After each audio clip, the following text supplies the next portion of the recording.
प्रभु यीशु मसीह के मधुर और मीठे नाम में आज दिनांक 28 दिसंबर दिन शनिवार को आप सब श्रोताओं का हम स्वागत करते हैं। आज के दिन के लिए जो वचन है वो लिया गया है फिलिपियों की पत्री उसका 3 अध्याय 14 पद। निशाने की ओर दौड़ा चला जाता हूँ ताकि वह इनाम पाऊं जिसके लिए परमेश्वर ने मुझे मसीह यीशु में ऊपर बुलाया है। प्रियो, कई बार मैंने वृद्धाश्रम का दौरा किया और वहां रहने वाले बुजुर्गों से मैं मिला।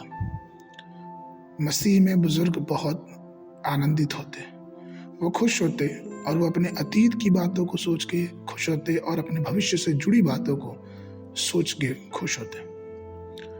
एक दार्शनिक ने ऐसा कहा था कि हर गुजरते समय, हर एक समय के पहिए जो गुजर रहे हैं वो हमें मौत के या फिर यूं कहें तो कब्र के करीब लेके आ रहे हैं। लेकिन प्रियो, यह उतनी सत्य बात नहीं है। सत्य बात यह है कि हम जितना समय, घंटा, मिनट, महीना, साल बिता रहे हैं, हम प्रभु के आगमन के उतने ही करीब आ रहे हैं। और यह बात बहुत गौरवशाली है क्योंकि हम जो मसीह में विश्वास करते हैं, अंततः हमारा यही आशा है कि प्रभु आए और हमें लेके जाए। जब हमने मसीह को स्वीकार किया तो हमने अपने पापों से पश्चाताप करके उस दौड़ की ओर, जिस दौड़ में परमेश्वर ने हमें बुलाया है कि हम उस स्वर्ग के भागी हों, उसमें दौड़ चले। हम मूसा के विषय में देखते हैं किस प्रकार से मूसा ने उस दर्शन को पाया, चूंकि वो कनान देश तक नहीं पहुंच पाया, लेकिन व्यवस्था विवरण की पुस्तक उसका 34 अध्याय 1, 2, 3 पद कहता है कि मूसा मोआब के आराम से नबो पहाड़ पर, जो पिस्गा की एक चोटी है, और यरीहो के सामने वह चढ़ गया और यहोवा ने उसको दान तक का गिदान, गिलाद नाम सारा देश और नप्ताली का सारा देश और एप्रैम और मनश्शे का देश और पश्चिम के समुद्र तक का यहूदा का सारा देश और दक्षिण देश और सुआर तक का यरीहो नाम खजूर वाले नगर की तरह सब दिखाया।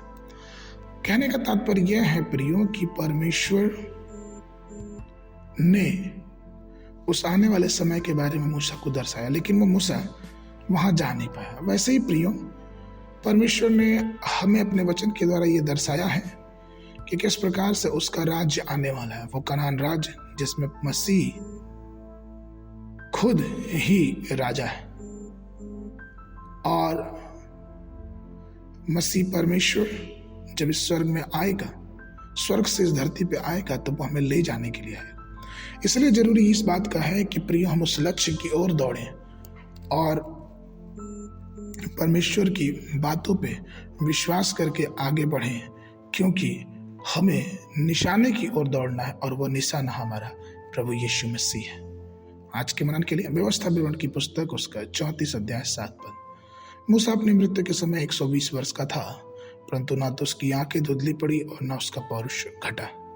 बाइबल अध्ययन के लिए सुबह के समय जकरिया की पुस्तक उसका 5, 6, 7 और 8 अध्याय, शाम के समय प्रकाशित वाक्य पुस्तक उसका 19वां अध्याय। परमेश्वर आप सबको आशीष देवे।